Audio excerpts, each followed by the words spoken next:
Hello, welcome to my new system for making sure that everybody has a consistently clean base. I have two carpet pads here on some trays. This one is labeled wet, this one is labeled dry, and I'm gonna show you on these pots that were left from last semester, and I didn't fire them because they have filthy bases and that would ruin the kiln. So I've prepped a large sponge full of water here, and I'm going to squeeze it around and over this carpet square. I'm gonna wipe off my hands so that I don't ruin the glaze on the outside. I'll take this base and give you a good look at what it looks like right now. You can see that it's covered in the glaze and you can hardly see the name on the bottom. And so now I'm going to push and swirl, and I'm left with a very nice clean base.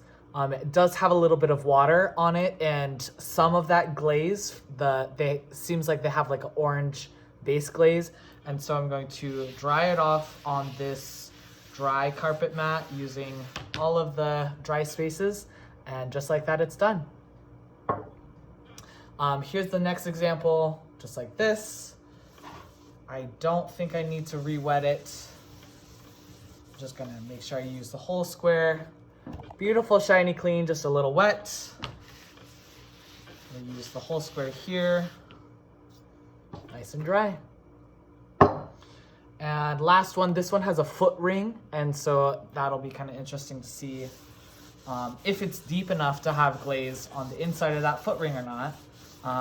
This will be a good way to see. So you can see that some of the glaze is still left in that foot ring and some of it is not. So this side of the foot ring was a little too high to hold any glaze.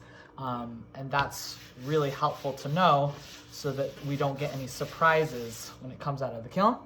And here it is, nice and dry. Great. All right, and this is kind of in reverse order because ordinarily I would wax and clean up the foot first before dipping, but since this is not my pot, I'm doing it backwards, where now that they've dipped, now we're cleaning off the bottom, now we're cleaning off the walls. I'm going to look in my glaze tool cup and find this pencil that's tied to a chopstick, and I'm going to press it against the table, press it against this pot, and draw with that pencil all the way around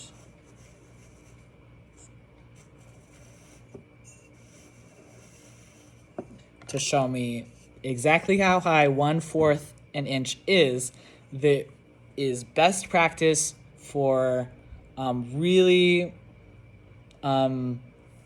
increasing my chances at getting this pot back at the end of the day. Leaving the glaze this far down on the wall is risking it sliding just that tiny bit and sticking and fusing to the kiln shelf.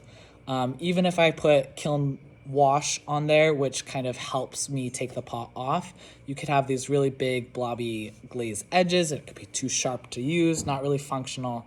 And so I'm gonna show you that normally I would wax this high, as high as the pencil mark, but even if you forget and you have glaze on there, I would take a wet sponge, squeeze it out, and then start buffing that area up to that pencil line, okay? So once the sponge gets a little dirty, I'm gonna twist it and use a slightly cleaner spot.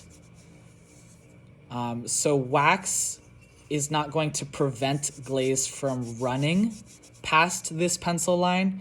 Also, as I mentioned in a different video, the pencil line does burn off, so you don't have to worry about it blending with the glaze or showing up on the bisque. The graphite is going to burn away. It is best practice to buff anything like this glaze with water, because if it's flaking off in dry form, it could be really dangerous to inhale. So please use water when you are cleaning up your base. So that turns out pretty crisp. I'm gonna just go over it one more time with a fully clean sponge. And now I have this beautiful clay foot. It's gonna show off what the clay body actually looks like, and it's going to allow that little buffer for any of that glaze dripping down during the firing.